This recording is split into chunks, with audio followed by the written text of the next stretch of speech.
Hello, good morning. यावेळी timing सकाळचे 9:30 वाजलेले आहेत आणि आता बऱ्यापैकी स्वयंपाक झालेला आहे. म्हणजे 20 ते 25 जणांचा स्वयंपाक बनत आहे. स्वयंपाकामध्ये मी काय काय बनवत आहे, गव्हाची खीर बनत आहे, पुरणपोळीचा स्वयंपाक, त्यामध्ये सगळं येणार आहे. जसं भरडा आहे, भाजी आहे, पंचामृत आहे, कोशिंबीर आहे, हे सगळं बनवायचं आहे. जसं तुम्ही अगोदरच्या व्हिडिओमध्ये बघितलं, गौरी आगमन झालेलं आहे. तर गौरी मयासाठी इथं जेवण थाळी बनत आहे आणि त्यामध्ये भरपूर सारे पकवान असणार आहेत. जसं मी 3-4 दिवस झाला रेसिपी बनवत आहे, शेअर पण करत आहेत. म्हणजे एका व्हिडिओमध्ये मी पूर्णपणे हे शेअर करू शकले नाही, त्यामुळे मी 3-4 व्हिडिओ बनवलेले आहेत. अगोदरची व्हिडिओ बघितलं तर तुम्हाला पूर्णपणे प्रोसेस समजून जाईल, कशा पद्धतीने मी रेसिपी बनवली, कशा पद्धतीने मी तयारी केली आणि कशा पद्धतीने आम्ही गौरी आगमन केलेलं आहे.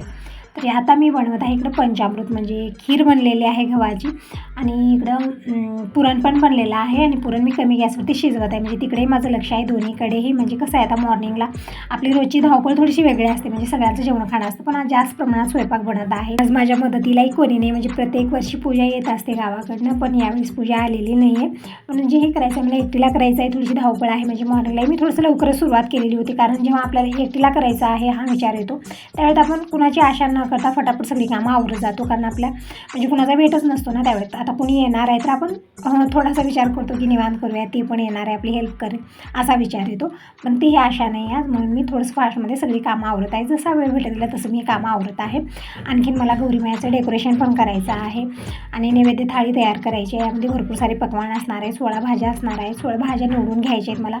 फुलाचे हार करायचे आहेत, काल ते पण मी बनवून ठेवले. आणि झेंडूची फुलं घेऊन, म्हणजे हार घेऊन आले, पण खूप मोठे आहेत ते, म्हणून मी जी स्वास्तिकचे आहेत आणि झेंडूची फुलं आहेत, मिक्स फुलाचा मी हार बनवणार आहे. परत 16 दिवे, 16 मुटके, आरतीचं ताट, आणि जितके देवाचे भांडे आहेत पितळ तांब्याचे ते पण मला स्वच्छ करून घ्यायचे, ते पण पूजेला लागणार आहे. तर खूप काही आहे. तर मी विचार केला की अगोदर डेकोरेशन करण्या अगोदर स्वयंपाक बनवून घेऊया. जास्त प्रमाणात आहे, स्वयंपाकापासून फ्री झालेला मग गौरीमयाचं डेकोरेशन करायचं आहे. आणि देवाचे जे पितळ तांब्याचे भांडे ते पण मला स्वच्छ करायचे, त्यामध्ये भरपूर वेळ जाणार आहे. तर असं इकडे मी पंचामृत कशा पद्धतीने बनवत आहे. तर अगोदर मी मिरची व्यवस्थित भाजून घेतली, तेल टाकून मऊ होईपर्यंत भाजून घ्यायची आहे. नंतर मी लसूण ठेसून घेतला, कढईमध्ये 2 ते 3 चमचे तेल घेतलं, मोहरी, जिरं, कढीपत्ता आणि लसूण टाकलेला आहे. लसणाचा कलर हलकासा चेंज झाला की नंतर मी हळदी पावडर, धना पावडर टाकलेला आहे. आणि जी मिरच्या आपण भाजून ठेवलेल्या होत्या ती मिरच्या टाकलेत, पूर्णपणे छान मी परतून घेतलं फोडणीमध्ये. नंतर इकडं 1 ते 1.5 वाटी शेंगदाण्याचा कूट टाकलेला, म्हणजे शेंगदाणे भाजून व्यवस्थित मी वाटण करून ठेवलेलं होतं. तर ते कूट मी 1 ते 1.5 वाटी टाकलं, परतून घेतलं. आणि नंतर थोडंसं पाणी टाकून आपल्याला हा मसाला व्यवस्थित भाजून घ्यायचा आहे. नंतर मी चिंचेचं पन्ह टाकलेलं आहे आणि गुळाचा खडा टाकलेला आहे. म्हणजे खूप टेस्टी पंचामृत बनून तयार होतं. आंबट, गोड, तिखट हा टेस्ट यामध्ये खूप छान येतो. आणि जसं पुरणपोळीचा स्वयंपाक बनतो त्या स्वयंपाकामध्ये पंचामृत, आणि कोशिंबीर आणि भरडा हा असतो. आणि 16 भाज्या पण आज बनणारच आहे. तर पंचामृत बनलेलं आहे, कमी गॅसवरती झाकून ठेवलं मी. आणि इकडं पुरणाला बघूया. तर साखर, गूळ, विलायची पावडर आणि थोडंसं मीठ टाकून मी शिजत ठेवलेलं आहे. थोडंसं पातळ झालेलं आहे, म्हणजे जसं साखर, गूळ मेल्ट होईल, थोडंसं पुरण पातळ होतं. तर काही नाही, कमी गॅसवरती आपल्याला एक सलग चमचा फिरवते शिजून घ्यायचं आहे. खूप छान पुरणाला टेस्ट पण येतो आणि कलर पण खूप छान येतो. तर इकडं पुरण पण बनत आहे, पंचामृत पण बनत आहे आणि बाकीची तयारी करूया. म्हणजे हिंडत फिरतच आज कामं होत आहेत, म्हणजे कंटिन्यूली एकच काम करत बसले तर भरपूर लेट होणार आहे. मला 5 वाजेपर्यंत पूर्ण स्वयंपाक, गौरीमयाचं डेकोरेशन, देवाचे भांडे, म्हणजे आरतीची ताटली तयार करायची आहे. सगळ्यांना बोलवायचं आहे, म्हणजे सगळ्यांना शेजाऱ्यांना मी जेवायला सांगितलेलं आहे. तर 5 वाजल्यानंतर सगळेजण येतील, मग आरती होईल आणि सगळ्यांचं जेवण होईल. पण जे त्या अगोदरची तयारी आहे ते भरपूर सारी आहे, ते मला वेळेत करणं गरजेचं आहे. आणि आज वातावरण थोडंसं असं आहे, ठीक आहे, म्हणजे दरवेळेसारखं पाऊस वगैरे नाही आहे, ठीक आहे. तिकडे पंचामृत बनलेलं आहे. तर पंचामृत मी या वेगळ्या भांड्यात काढून ठेवले, कारण कढईमध्ये सगळं स्वयंपाक बनलेला आहे. तर कढई भरपूर स्पेस धरते आणि भांडे पण खूप सारे होतात. म्हणून मी काय केलं, जेही स्वयंपाक बनत आहे, जसं भरडा बनलेला आहे, पंचामृत बनलेलं आहे, वेगळ्या भांड्यात छोट्या काढून ठेवलं आणि साईडला काढून ठेवलेलं आहे. म्हणजे इथं किचन काउंटरवर ठेवलं तर खूप पसारा होत होता, पण साईडला ठेवला आणि कढई ते स्वच्छ करून त्याच कढईमध्ये मी वेगळी रेसिपी बनवत आहे. अशा पद्धतीनं भांडे पण जास्त भरणार नाहीत. आणि इथं बघू शकता, मी पण नंतर बघितलं, इकडं गॅस ऑनच होता. म्हणजे जसं मी पुरणाचं उचललं आणि नंतर ते गॅस तसंच ऑनच होता. म्हणजे कसं घाई गडबड ज्या वेळेत होते ना त्यावेळेत असं होतं, कारण आपण लक्ष देत नाही, तसं झालेलं होतं. नंतर मी बंद केलं आणि इकडे मी चिंच टाकून पाणी गरम करायला ठेवलेलं आहे. म्हणजे आमटीची तयारी होत आहे. खोबरं मी वाटण करून ठेवलेलं आहे. म्हणजे भरडा जसं मी मिक्सरला फिरवला तेव्हाच मी खोबरं पण मिक्सरला बारीक वाटून ठेवलेलं आहे, कारण लाईटचंही नक्की नसतं आणि लेट पण खूप होत होता. म्हणजे जसं आपण एका कामाला सुरुवात केली, ते काम पूर्ण झालं आणि दुसऱ्या कामाला पण सुरुवात केली ना, तर व्यवस्थित काम होतं, जास्त वेळ लागणार नाही. आपण ते थोडं हे थोडं ते थोडं हे थोडं करत गेलो ना, खरंच काम वेळेत होत नाही, लेट होतो आणि आपली चिडचिड पण वाढते. तर इकडे बघू शकता पुरण पण मी पुरणपात्रातनं काढून घेतलेलं आहे. पुरण मी जास्त बनवलं नाही, कारण खीर ही बनत आहे गोडामध्ये, पुरणपोळ्या, परत मग भाजी चपातीच जास्त प्रमाणात खाल्ली जाते, म्हणून मी हे गोडाचं पदार्थ जास्त नाही बनवलेलं आहे. ते नैवेद्यासाठी लागणार होतं म्हणून जास्त म्हणजे कमी प्रमाणातच बनवलेलं आहे. पुरण बनलेले, खीर बनलेले सगळं मी साईडला ठेवलं. कणिक पण मी मळून ठेवलेले आहे. आता 16 दिवे पण बनवायचे आहेत आणि भाज्या पण मला निवडून घ्यायच्या आहेत. त्यामध्ये भरपूर वेळ जाणार आहे, म्हणजे 16 भाज्या आहेत का नाही ते पण बघायचं आहे आणि सगळं बारीक मला कट पण करून घ्यायचं आहे, निवडून पण घ्यायचं आहे. खूप काही आहे. तर असं इकडं जे खीर शिजवलेलं जे कुकर आहे ते मी स्वच्छ धुवून घेतलं आणि याच कुकरमध्ये मी भात बनत ठेवते, म्हणजे भात इकडे बनत राहील तोपर्यंत मी आमटीची तयारी करून घेते आणि भाज्या पण मी निवडून घेते. तर एक एक एक एक काम करेपर्यंत 5 कसे वाजतील इव्हनिंगचे मला पण आज समजणार नाही आहे, कारण खूप धावपळ होते सणावाराची आणि आजचा सण तर खूपच मोठा असतो. जसं गौरी आगमन झालं तेव्हापासून आपली धावपळ सुरूच होते. डेकोरेशन असतं, स्वयंपाक असतं, हे ते पूजा पुनस्कार खूप काही असतं आणि इव्हनिंगला परत मला रेडी होणं, रांगोळी काढणं हे पण खूप सारं असणार आहे. आरतीचं ताट, नैवेद्याची थाळी सगळं मला तयार करायचं आहे. आणखी वेळा सगळ्यांना जाऊन सांगून यायचं, म्हणजे आरती करण्यासाठी तर सगळेजण आरती करायलाही येतील. तर खूप काही असणार आहे. दिनेश गॅरेजला गेलेला आहे, म्हणजे थोडा वेळ तू गॅरेजला जाऊन येईल, मग आल्यानंतर डेकोरेशनची तयारी मला करायची आहे. जी शोकेसमध्ये मूर्त्या ठेवलेल्या आहेत ते सगळ्या काढायच्या आहेत आणि ते समोर ठेवायचं असतं. मग ते एकला घेणं ठेवणं तिथं जमणार नाही, म्हणून मी दिनेशचा वेट करत आहे. तोपर्यंत मी किचनची कामं आवरून घेते. इकडे मी भात बनत ठेवलेला आहे, स्वच्छ 2-3 वेळा तांदूळ धुवलं, पाणी टाकलं आणि मीठ टाकून मी शिजत ठेवलेलं आहे. आणि इकडच्या कुकरमध्ये मी वटाणे शिजत ठेवलेत, म्हणजे काल मला वटाणे पाण्यात टाकायचे लक्षातच राहिलं नाही आहे.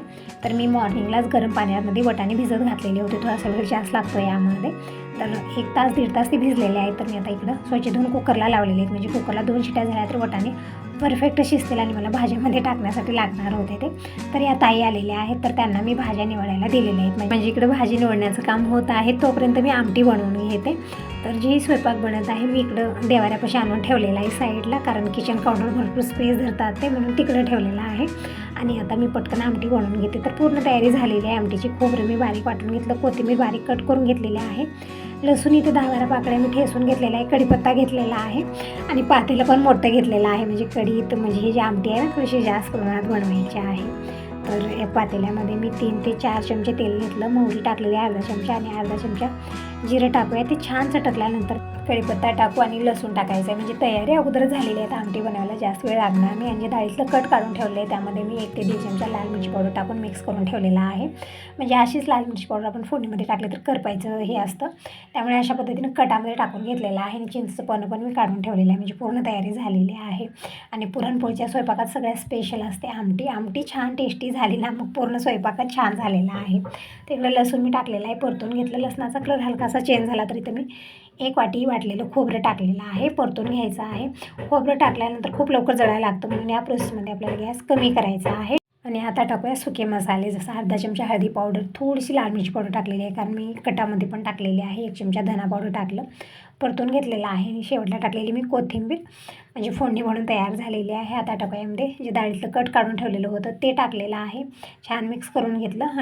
आणि आता टाकूया चिंचचं पण आणि जे कुकर धुवून घेतलेलं पाणी होतं ते टाकायचं आहे, म्हणजे जे पुरणाचे भांडे असतात ना, पुरणपात्र, कुकर, ते धुवून पाणी आमटीमध्येच टाकायचं आहे आपल्याला. खूप छान आमटी म्हणून तयार होते. आणि इकडं गरम पाणी टाकलेलं आहे, म्हणजे आमटी थोडीशी जास्त प्रमाणात आहे. आणि आता टाकूया गरम मसाला आणि थोडासा सुहाना मसाला टाकलेला आहे. आणि घरच्या साईडला बांधकाम चालू आहे, त्याचा आवाज खूप येत असेल तुम्हाला दिवसभर, खटखुट खटखुट ते मशनी चालू असतात. खूप डोकं दुखत आहे, खूप डिस्टर्ब होत आहे मला, पण काही नाविलाज आहे, म्हणजे घरच्या साईडला दोन्ही ठिकाणी बांधकाम चालू आहे. खूप आवाज येतो, इकडचा थांबला तर तिकडचा येतो आणि तिकडचा थांबला तर इकडचा येतो. दिवसभर असं चालू आहे इकडं. तर असं ताईनं थोडंसं इग्नोर करा या आवाजाला, म्हणजे माझ्यापेक्षा जास्त तेच येत असेल तुम्हाला. तर इकडं आमटीमध्ये मी थोडंसं पुरण टाकलेलं आहे आणि आमटीला 1 उकळी आली मी उतरावून ठेवलेलं आहे. आणि परत इकडे मी कढई ठेवलेली आहे, म्हणजे मला 16 भाज्या बनवायच्या आहेत. म्हणजे या भाज्या आपल्याला एकत्रच बनवायच्या असतात, वेगवेगळ्या बनवायच्या नसतात.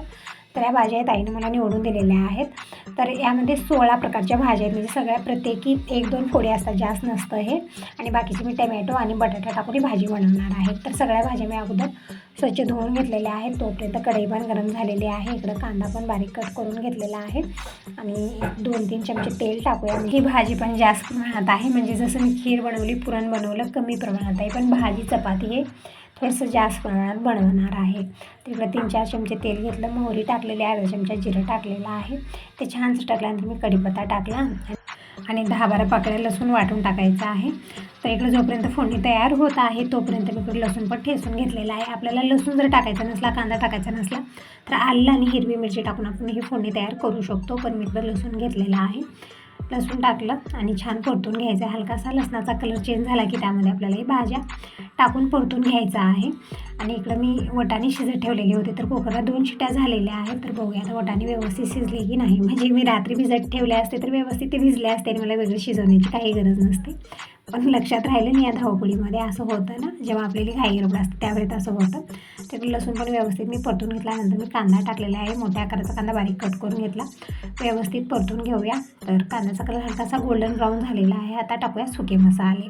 तर आपले रेग्युलरच मसाले आहेत, म्हणजे लाल मिरची पावडर, हळदी पावडर, धना पावडर टाकलेला आहे. परतून घ्यावा व्यवस्थित. मसाले परतले की भाजी टेस्टी बनते.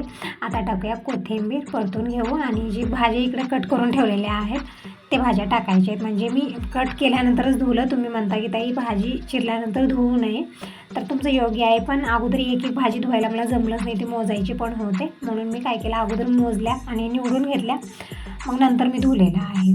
तर यामध्ये 16 भाज्या पूर्ण आहेत. सगळ्या प्रत्येकी 2-2 फोडी आहेत. ते मी फोडणीमध्ये टाकलं, थोडा वेळ व्यवस्थित परतून घेतलं. नंतर यामध्ये आपल्याला वाटाणे, टोमॅटो आणि बटाटा हे थोडंसं जास्त प्रमाणात मी टाकत आहे. आणि शेंगदाण्याचा कूट इथं 1 ते 2 वाट्या टाकलेला आहे. म्हणजे छान अशी थिक भाजी, म्हणजे जसं लपतप भाजी म्हणतात ना तशी भाजी बनवायची आहे. टाकून थोडा वेळ परतून घेतल्यानंतर मी इथं टाकलेले बटाटे. तर बटाटे इथं 4 ते 5 मी साल काढून बारीक कट करून घेतलेला आहे आणि पाण्यात टाकून ठेवलं, म्हणजे याचा रंग चेंज होणार नाही. म्हणजे असंच ठेवलं ना थोडंसं काळपटपणा येतो याला, म्हणून पाण्यात टाकून ठेवलेला आहे. टाकून थोडा वेळ परतून घेऊया. नंतर वाटाणे आणि टोमॅटो टाकायचे आहेत आणि जे आपले मसाले आहेत ते टाकायचे आहे. जसं गरम मसाला आहे, सुहाना मसाला आहे आणि भाजी झाकून ठेवूया.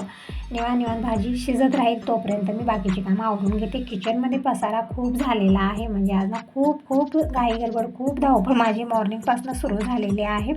आणि यामध्ये मी 2 वेळा चहा पण बनवून प्याला, म्हणजे काही खाणं पिणं केलेलं नाही, कारण खाऊन पिऊन देवांना नैवेद्य दाखवणं, आरती करणं मला ठीक वाटलं नाही. त्यामुळे फक्त मी चहा घेतलेला आहे, कारण चहा पिल्याशिवाय तरी जमणार नाही, चहा सुटे ना असं झालेलं आहे. बटाटा टाकून थोड्या वेळ परतून घेतल्यानंतर मी इकडं टोमॅटो आणि वाटाणे जे शिजवलेले होते ते टाकलेले आहेत. व्यवस्थित परतून घेतलं आणि इथं टाकलेलं आहे मी आता 1 ते 1.5 ग्लास पाणी टाकलेलं आहे. मसाले टाकलेले आहे. चवीपुरतं मीठ टाकून मिक्स करून मी झाकून ठेवलेलं आहे. जोपर्यंत भाजी बनत आहे तोपर्यंत इकडं भज्यासाठी बटर तयार करून ठेवूया. तर इकडं मी बेसन घेतलेलं आहे 2 गिलास, म्हणजे थोडंसं जास्त प्रमाणातच बनत आहेत भजी पापड हे सगळं. तर 2 गिलास बेसन आहे, त्यामध्ये टाकूया मसाले. तर अगोदर मी इकडं 1 ते 1.5 चमचा ओवा हातानं घासून टाकला, जिरं हातानं घासून टाकलेलं आहे, छान फ्लेवर येतो त्याचा यामध्ये. नंतर 1 ते 1.5 चमचा लाल मिरची पावडर टाकले, अर्धा चमचा हळदी पावडर, चवीपुरतं मीठ टाकलेलं आहे. छान मिक्स करून घेऊया आणि यामध्ये उभ्या आकाराचे कांदे कट करून टाकायचे आहे. तर त्यात आहे कांदे कट करून देत आहे, तोपर्यंत इकडे मी बेसन मिक्स करून घेते आणि थोडंसं पाणी टाकून बेटर तयार करून ठेवते. आणि भजी मी आणखीन बनवणार नाही आहे, फक्त बेटर बनवून ठेवते. भजी पापड हे जे तळण्याचं काम आहे ते नंतर करणार आहे. अगोदर मी गौरी माताचं डेकोरेशन करणार आहे. म्हणजे भरपूर सारे जण बघण्यासाठी येत आहेत, पण डेकोरेशन्स मी आणखीन केलेलं नाही. वर्षाला कसं व्हायचं ना, दीपक राहायचा, दिनेश राहायचा घरी आणि ते दोघं भाऊ डेकोरेशन करत होते आणि मला फक्त स्वयंपाकच असायचा, म्हणून तितकं कामाचा लोड माझ्यावरती येत नव्हता आणि प्रत्येक वेळी पूजा पण यायची. पण यावर्षी असं झालं ना दीपक आहे घरी, ना पूजा आलेली आहे, मी आणि दिनेशच आहोत आणि शेजाऱ्यांच्या ताई आलेल्या आहेत, त्या फक्त भाज्या निवडून दिल्या, फुलाचे गजरे वगैरे बनवण्यासाठी त्यांना देणार आहे आणि तोपर्यंत मी स्वयंपाक करून घेते. पण एकटीवरती आलेलं आहे ना, त्यामुळे थोडंसं असं वाटतं की वेळेत होईल का नाही, असं एक दुखदुख मनात चालू आहे. तरी पण आपण करत गेलो ना खरंच होतं, म्हणजे जी आपण अगोदर भरपूर विचार करतो की होतं की नाही, पण जेव्हा आपण करायला सुरुवात करतो ना त्यावेळेत ती कामं सगळी वेळेत आवरली जातात. पण अगोदरच आपण विचार करून खूप टेन्शन येतो. तसं होतं, कारण जास्त कामाचा लोड आल्यानंतर आपल्याला विचार येतोच. तर दिनेश आता गेलेले आहे गॅरेजला, तर थोड्या वेळात येईल तोपर्यंत मी जे मागलच्या साईडला म्हणजे शोकेसमध्ये मी जी मूर्त्या वगैरे ठेवलेल्या आहेत त्या सगळ्या मूर्त्या एक आणून इकडे मी समोर ठेवत आहे. म्हणजे आणखी मी डेकोरेशन करत नाही, सगळ्या मूर्त्या इथं आणून ठेवत आहे. आणि इकडे चहा पण बनवलेला आहे, म्हणजे आता ही चहा पिण्याची 3री वेळ आहे दिवसातून. तर चहा घेते मी, म्हणजे फ्रेश वाटेल आणि एनर्जी पण येईल, कारण आता अशा कामाला एनर्जीची गरज आहे. तर चहा घेते मी अगोदर. सगळ्या मूर्त्या इथं थोड्याफार आणून ठेवलेल्या आहेत आणि थोड्याफार मूर्त्या मी शोकेसमधल्या बाहेर काढलेल्याच नव्हत्या, कारण स्पेस खूप कमी आहे, सगळ्या मूर्त्या ठेवण्यासाठी जमत नव्हतं, म्हणून मी थोड्याफारच ठेवलेल्या आहेत. आणि थोड्याफार इकडे शोकेसमध्ये ठेवले आहेत फर्निचरच्या, तिथल्या पण थोड्याफार मला काढायच्या होत्या. जी मोठ्या मूर्त्या आहेत तेच मी काढून घेतलेल्या आहेत आणि एकदम छोट्या छोट्या होत्या ते मी बाहेरच काढलेले आहेत, जे नाजूक आहेत, जे ग्लासचे बनलेले आहेत तशा.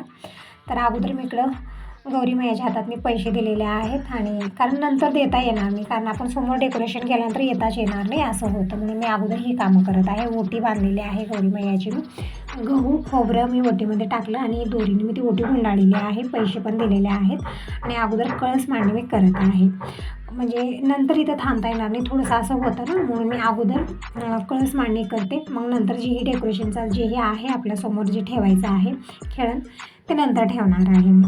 तर इकडं कळस ठेवलेले, म्हणजे ब्लाऊज पीस अंतरली मी, त्यावरती तांदूळ म्हणजे तांदळाची रास घातलेली आहे, भरलेला तांब्या ठेवलेला आहे, स्वास्तिक काढून घेतलं आणि नारळावरती मी स्वास्तिक काढून घेतलेलं आहे, खाती पानं लावलेली आहेत आणि कळस मी स्थापित केलेला आहे. आणि फळं, सगळे फळं पण मी ठेवले आहेत, केळी आहे, संत्रा आहे, म्हणजे सगळेच फळं आहेत त्यामध्ये तुम्ही बघू शकता. ॲपल, डाळिंब, आंबे पण आणलेले आहेत, म्हणजे आता या दिवसामध्ये आंबे नसतात, म्हणजे आता आंब्याचा मोसम नाही आहे, तरी पण बघा आता काहीच नाही आहे, कधीही काही भेटत आहे. आंबे पण आहे त्यामध्ये, सीताफळ आहे, सगळेच फळं मी इथं ठेवलेले आहेत. आणि जे पूजेची सामग्री आहे, खारीक, खोबरं, सुपारी, हळदीचं खोम, बदाम, हे सगळं मी प्रत्येकी 5-5 ठेवलेले आहेत.